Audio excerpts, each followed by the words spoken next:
جب ابو جہل بدترین ٹارچر کر رہا تھا حضرت سمیہ اور حضرت یاسر کو رضی اللہ تعالیٰ عنہما، آپ کے علم میں ہے کیسے کیسے ٹارچر کیے؟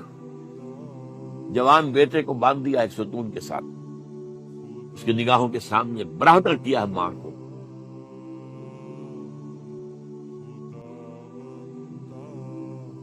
ہاتھ میں ایک مورتی ہے،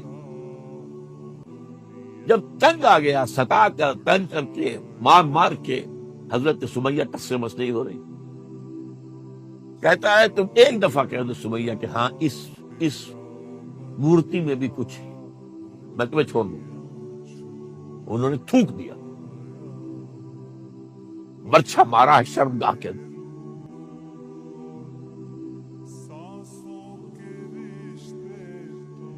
کتنی تکلیف پہنچی ہوگی، لیکن آپ گزر رہے. اصبروا یا آل یاسر فإن موعدکم الجنہ. اے یاسر کے گھر والوں صبر کرو، تمہارے استقبال کی تیاریاں ہو رہی ہیں جنت.